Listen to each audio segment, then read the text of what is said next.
School reopening ആയി.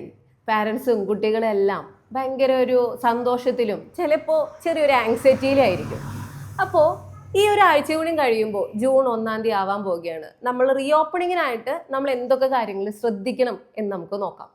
ഏറ്റവും പ്രധാനമായിട്ട് നമ്മുടെ കുട്ടികളുടെ ഉറങ്ങുന്ന ശീലവും ഉണരുന്ന ശീലവും അവരുടെ ഉറക്കവും ഉണർന്ന കാര്യങ്ങളും അത് നമ്മൾ ശ്രദ്ധിക്കേണ്ടത് എങ്ങനെയാണെന്ന് വെച്ച് കഴിഞ്ഞാൽ ഈ ഒരാഴ്ച നമ്മുടെ കുട്ടികളെ കൃത്യമായിട്ട് ഉറങ്ങാൻ അനുവദിക്കുക. അതായത് ഇപ്പോൾ വെക്കേഷനൊക്കെ ആയിട്ട് എല്ലാവരും ലേറ്റ് നൈറ്റ് ആയിട്ടായിരിക്കും ഉറങ്ങുന്നുണ്ടാവുക. അത് മാറിയിട്ട് കൃത്യമായ ഒരു ടൈം ടേബിൾ അനുസരിച്ചിട്ട് ഉറങ്ങാം. ഒരു 9:30-10 മണിക്കുള്ളിൽ ഉറങ്ങാൻ അവരെ ശീലിപ്പിക്കുക.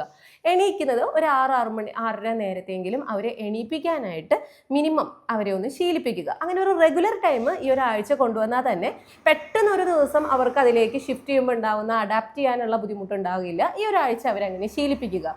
അതുപോലെ തന്നെ അവരെ മാനസികമായിട്ട് ഒരുക്കുക. അതായത് ഇത് സ്കൂൾ എങ്ങനെയാണ്, അവിടെ ഭയങ്കരമായിട്ട് സ്ട്രിക്റ്റ് ആയിരിക്കും, അങ്ങനെ ഒരു ആങ്സൈറ്റിയോ പേടിപ്പിക്കലോ അവരൊരിക്കലും ക്രിയേറ്റ് ചെയ്യാതിരിക്കുക. അവർ ആങ്സൈറ്റി ക്രിയേറ്റ് ചെയ്യാതിരിക്കുക. അതിന് പകരമായിട്ട് നല്ല നല്ല കാര്യങ്ങൾ പറഞ്ഞു കൊടുക്കുക. അവിടെ കൂട്ടുകാരുണ്ടായിരിക്കും, നല്ല കുറേ കാര്യങ്ങൾ നമുക്ക് പഠിക്കാം, അങ്ങനെയുള്ള കാര്യങ്ങളൊക്കെ നമ്മൾ അവർക്ക് പറഞ്ഞു കൊടുക്കുക. മറ്റൊന്നാണ് ഭക്ഷണക്രമം. സ്കൂൾസിലുള്ള ഭക്ഷണക്രമത്തിനനുസരിച്ചിട്ട് ഈ ഒരാഴ്ച അവർക്ക് ഫുഡ് കൊടുക്കാനായിട്ട് നോക്കുക. രാവിലത്തെ നമ്മുടെ വീട്ടിൽ നിന്ന് കൊടുക്കുന്ന ബ്രേക്ക്ഫാസ്റ്റ്, അതുപോലെ തന്നെ അവിടെ ഒരു 10-10:30 ആകുമ്പോൾ ടിഫിൻ ഉണ്ടെന്നുണ്ടെങ്കിൽ ടിഫിൻ്റെ ഒരു നേരത്തെ ഒരു ഭക്ഷണം കൊടുക്കുക.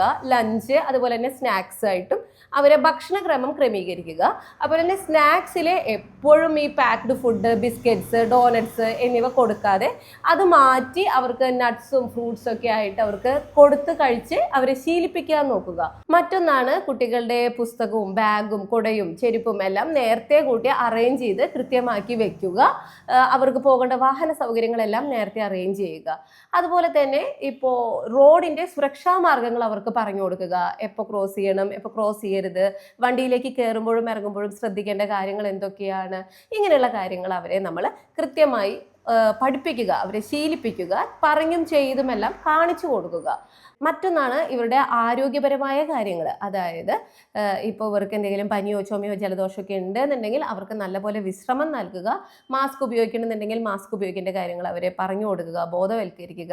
ഇങ്ങനെയുള്ള കാര്യങ്ങളൊക്കെ ചെയ്യുക. കൈയും സെൽഫ് ഹൈജീൻ, കൈയും കാലും എല്ലാം കൃത്യമായി കഴുകേണ്ട കാര്യങ്ങൾ, ഭക്ഷണം കഴിച്ചു കഴിഞ്ഞാൽ ചെയ്യേണ്ട കാര്യങ്ങൾ, അതുപോലെ തന്നെ വ്യക്തി ശുചിത്വത്തിൻ്റെ കാര്യം അവർക്ക് വ്യക്തമായിട്ട് അവർക്ക് നമ്മൾ പഠിപ്പിച്ചു കൊടുക്കണം. ഇനി എന്തെങ്കിലും ബുദ്ധിമുട്ടോ കാര്യങ്ങളോ ഉണ്ടെന്നുണ്ടെങ്കിൽ പേടിക്കാതെ ഭയപ്പെടാതെ ടീച്ചറോടോ അല്ലെങ്കിൽ ആയയോടോ ഒക്കെ പറഞ്ഞാലും അവർക്ക് അതിനുള്ളൊരു കമ്മ്യൂണിക്കേറ്റ് ചെയ്യാനുള്ള കാര്യങ്ങളെല്ലാം അവർക്ക് പറഞ്ഞു കൊടുക്കുക. Thank you.